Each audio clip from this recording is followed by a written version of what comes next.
खुद को कहने वाले व्यक्ति ने कहा कि मेरठ में आके ऐसा लग रहा जैसे मिनी पाकिस्तान में आ गए थे।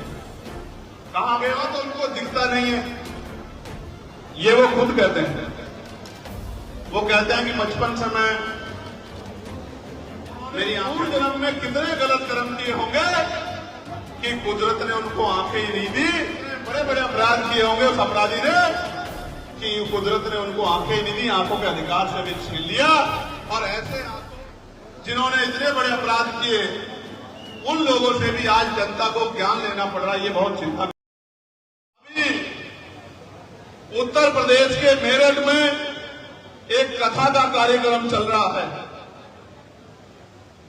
कथा का, और उसमें एक संत खुद को जो कहते हैं, हालांकि संत वो होता है जिसकी ना जाति होती ना धर्म होता है, जिसका अपना कुछ नहीं होता, सब कुछ दुनिया के लिए होता है, मानवता के लिए होता है।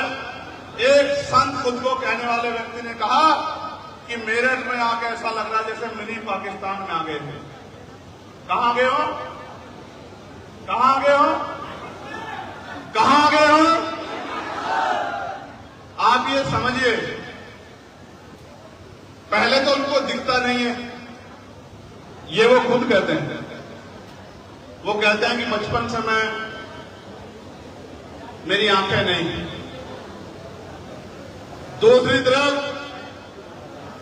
वो मेरठ में आके जो किसानों की धरती है, 1857 की क्रांति की धरती, कोतवाल धन सिंह गुर्जर की धरती है, माता दीन वाल्मीकि जी की धरती है, जहां से पहला गदर शुरू हुआ, उस धरती पे आके कहते हैं कि मिनी पाकिस्तान दिखाई देता।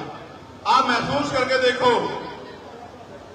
कि जो ये खुद कहते हो कि मुझे दिखता नहीं है, मेरी आंखें नहीं है, और सनातन के हिसाब से उन्होंने पूर्व जन्म में कितने गलत कर्म किए होंगे कि कुदरत ने उनको आंखें ही नहीं दी, उनसे देखने का अधिकार भी छीन लिया। इस बात को हमें समझना चाहिए। ये मैं नहीं कहता भाइयों, ये मैं नहीं कहता, आप पढ़ लो और उनके भाषण सुन लो। वो कहते हैं क्या लेके आए थे और क्या लेके जाओगे। वो कहते हैं सब कुछ यही रह जाना, जैसे कर्म करोगे वैसा ही अगले जन्म में मिलेगा। बताओ, यही कहते हैं ना? तो आप सोचो उन्होंने कैसे बुरे कर्म किए होंगे, कितने बड़े बड़े अपराध किए होंगे उस अपराधी ने कि कुदरत ने उनको आंखें ही नहीं दी, आंखों के अधिकार से भी छीन लिया। और ऐसे आंखों जिन्होंने इतने बड़े अपराध किए उन लोगों से भी आज जनता को ज्ञान लेना पड़ रहा है, ये बहुत चिंता का विषय।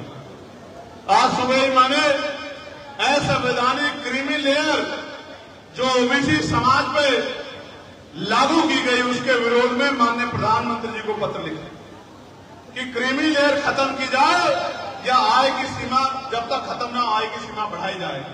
हमारे अधिकारों पे डाका पड़ रहा है, मेरी आपकी जिम्मेदारी है कि हम अपने अधिकारों की रक्षा करें।